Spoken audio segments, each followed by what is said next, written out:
Nggih. Muga-muga tresna ingkang sejati nggih kunjung dumateng pinanganten sekalian. Nggih, Mas Arbi kalian Mbak Nindya. Masih Mbak sarjana pendidikan seorang guru dan masih seorang TNI. Paribasane awake dhewe iki arep sak omah bendina kan yo ora iso. Kuncine sing tresna sing luwih bakal dadi rezekine teko putu sing yuswa. Amin. Tak golekne kanca meneh Mas Gareng. Iki ana sing ngersakake ya kuwi jaranan Mbak Wino. Nggih, lho. Jaranan. Coba men jumeneng cublak suweng Winong Nawangsih Tulungagung punya. Yo.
Pun namung sepindah niki.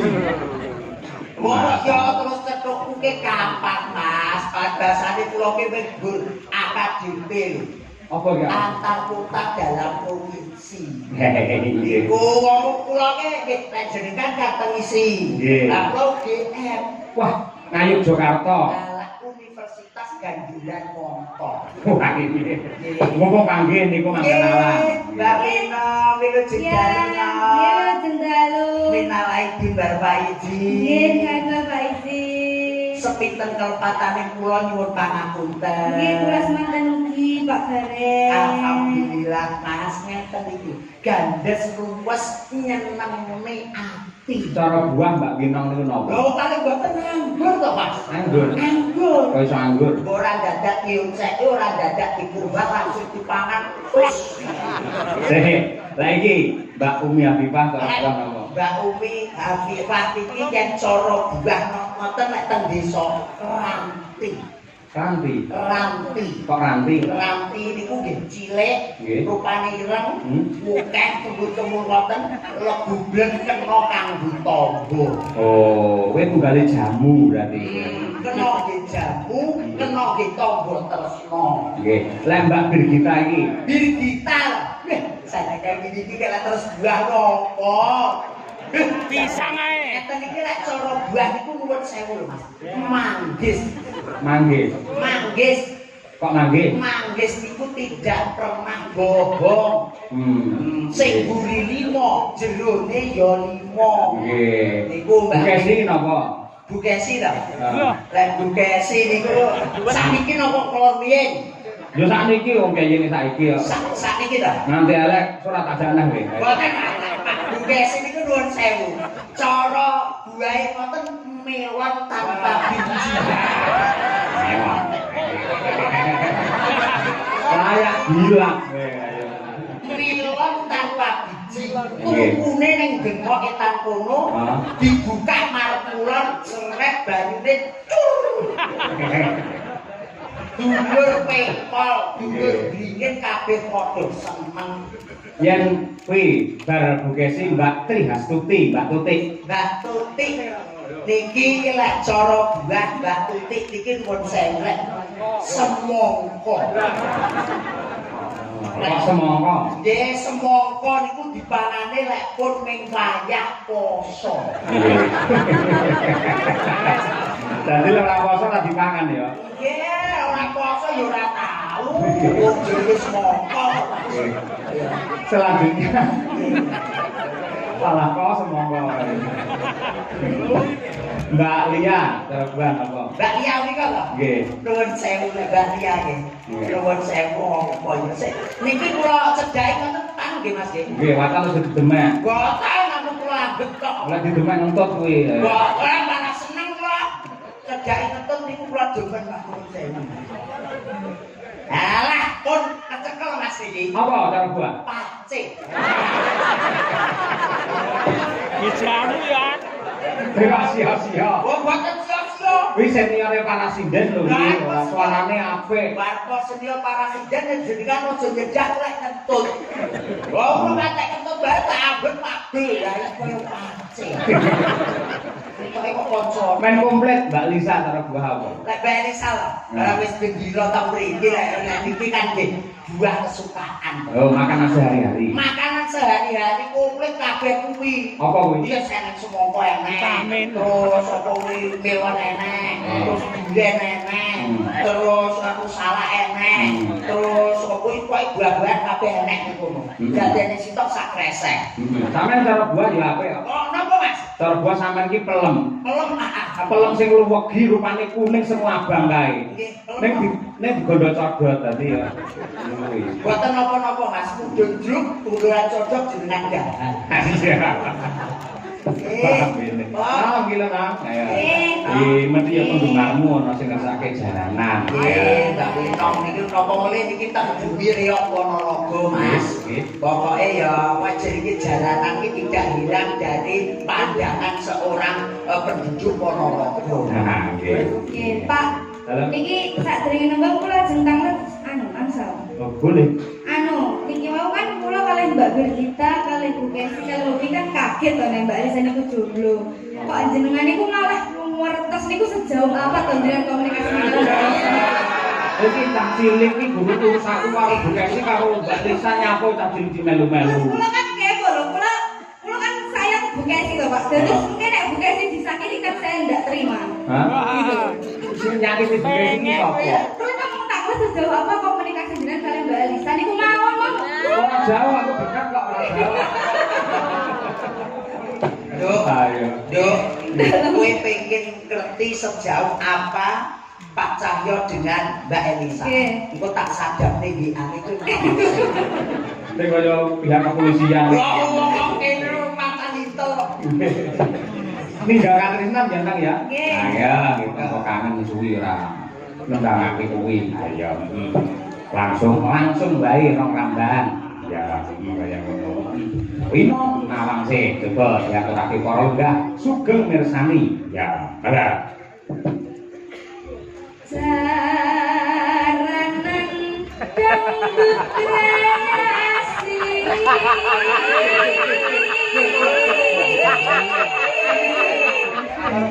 Ini janji ayu, suarane apik. Ning tell me. Orang ruwakne omong aku to. Tanpa ngangge bawa langsung baik. Duk itu sadapane HP kuwi mau coba foto saiki. Wong sadapane HP mbok foto saiki dadi dawa. Kok ndak kedengeran ya tadi ya? Maaf ya, Pak.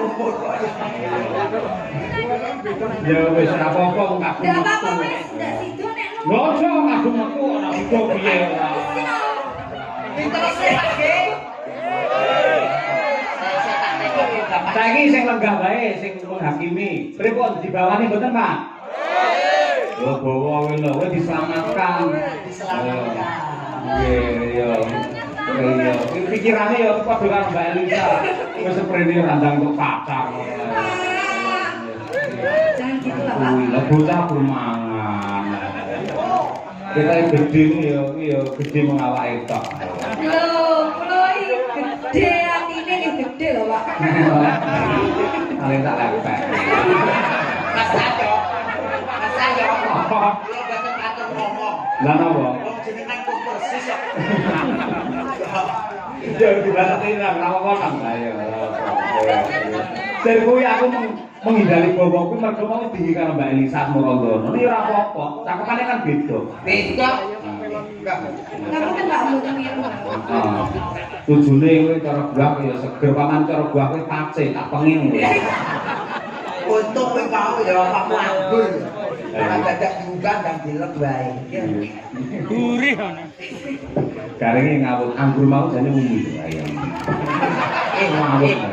Lha yo lek umbi ki lek anggur ya wong sing sapene cilike wong tenggo pinggir dalan dipangani kan nggih repot to Mas. Mending ge jamu bae lek wis sehat iki dolan anggur. Iya. Ya nak apa-apa saya.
Menika dipaturaken dumateng Pak Jono Busri sing tebih saking Surabaya kraya tindak wonten ngaladen dingin Kauman Ponorogo. Kangen karo kanca-kanca Madangkara. Ya. Karmane panjenengane rung diaturake wis pirang-pirang taun. Untuk manggung minggu nggon gara-gara wae. Ya. Ya nduk, wino nawase. Ya.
Mulai kok kula nyikret teng mriko.